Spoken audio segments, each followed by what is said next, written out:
When my daughter decided that she wanted to accept Jesus as her Savior and be baptized, I got a call from the church. I didn't go to church. I pretty much rejected all that. But I sent Amanda because I thought church people were generally nice people, and I was raised in the church.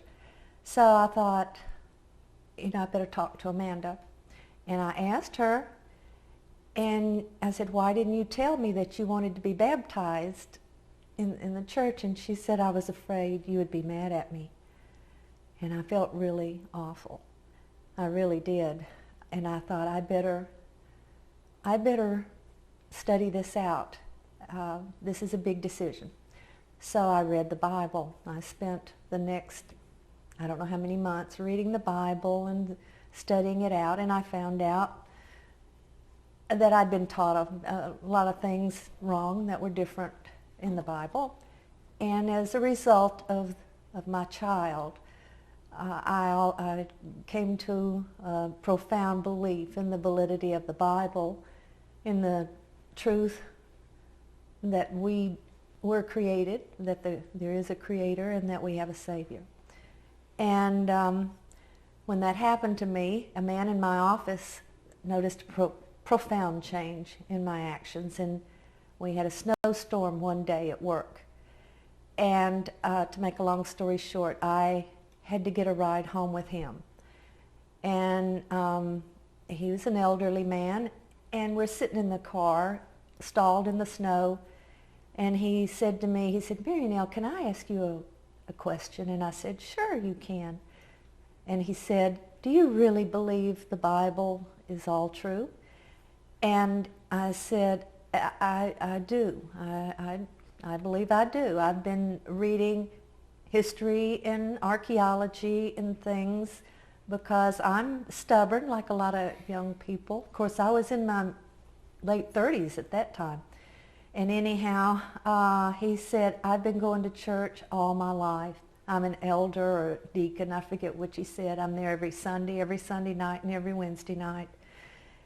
And I said, Buford, I'd be glad to share with you some of the reasons why. And I began to bring some of my books that told about archaeology to work. And one day, we would come in early before office hours. And one day he said, oh, did I tell you? And I said, what? He said, I know the man that found Noah's Ark.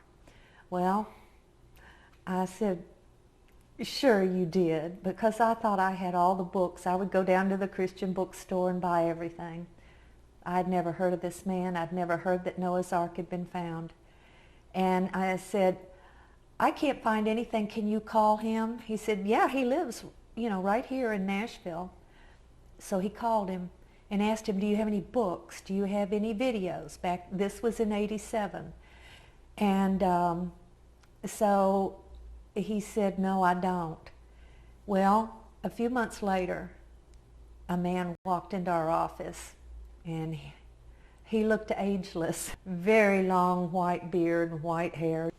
And we kind of laughed when he came in, because I worked for a stockbroker, and we didn't have people like that, wrinkled clothes, And he asked to speak to the man that had told me he knew the man that found Noah's Ark. And so pretty soon, my friend in the office brings this man up to a bunch of us and says, this is Ron Wyatt.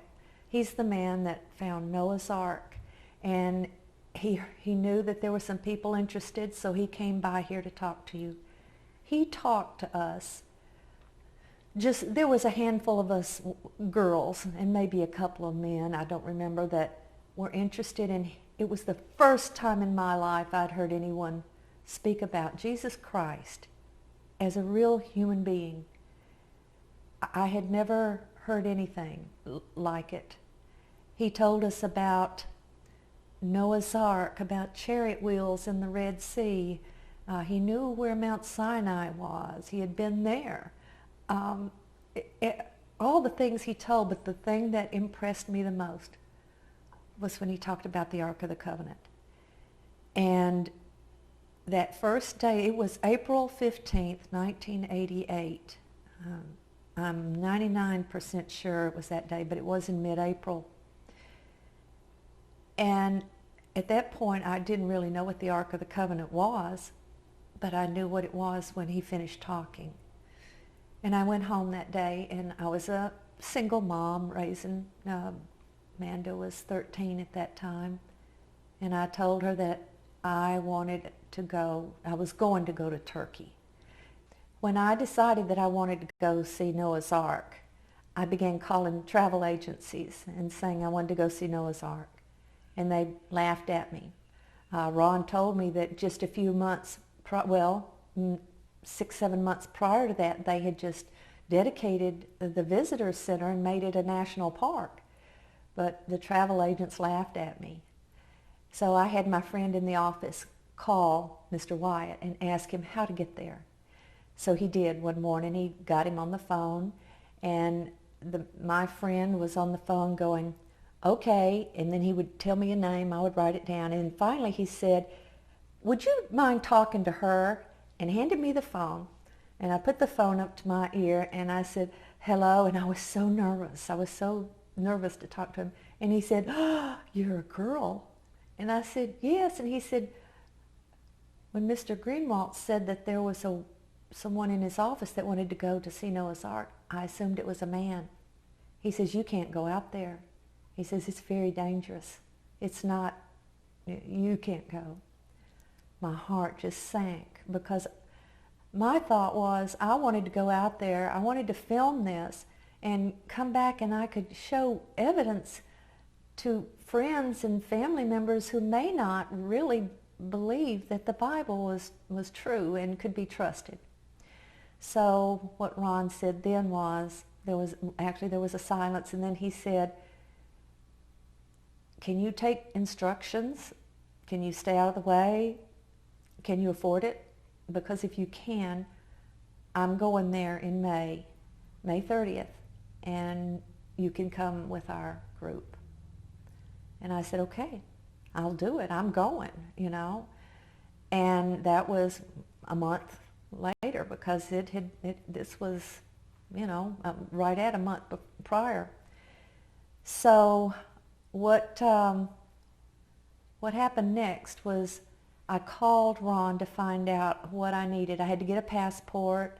I needed to find out what kind of clothes. And he said, you know what? He said, one of the men who was going to help me with the subsurface interface radar out at Noah's Ark had to cancel and can't go. He said, and I have to have someone help. He says, are you sure you can go? And I said, yes. He said, would you go with me down to Georgia? I'm going to do a job for someone using the subsurface interface radar, and I can instruct you how you can help me. And I said, okay. And so we rode down there, and that was the first time I had been with him, you know, other than at the office listening to him. And he was unlike anybody I had ever met. I didn't know what to think of him. I didn't know if he was married or unmarried. I didn't know if he was 80 years old or 40. You couldn't tell. And we went down there. He showed me how I could help him with the radar, and it had a little bit of a learning curve, but what I did was not really anything that, I mean, anybody could have done it. And on the way home, I remember he began telling me his life story. And it was very sad, and I began to cry. It was very touching, very, very sad, and it was very personal. And I asked him, I said, why are you telling me this? And he said, because if we're going to be married, you need to know. And that's exactly how it happened. And I didn't say anything. I was stunned. In fact, it was that feeling of your body goes numb. You don't know, is this really happening or what? And he said, I'm sorry. He said, I guess I should have told you that I've been doing this archaeological work for, I think it was about 18 years, he says, and I need help. He says, I can't do it all by myself. And I haven't been married, you know, and I prayed and asked the Lord to send me someone to help me. And he said, when I saw you in the office, I knew it was you. Well, it turned out that in January, 3 months before I met him, I had been turned down for a job at helping young people at the church I was attending because they said that they needed a couple. And I had been divorced for 12 years. And I had prayed and asked the Lord that if it was his will, that he would send me someone. That was it. And so when he said that, I remembered my prayer. I had actually written it down. I still have the book where I'd written it down. And I knew that was it. We went on the trip, and when we came home and we were married. And I worked with him until he died.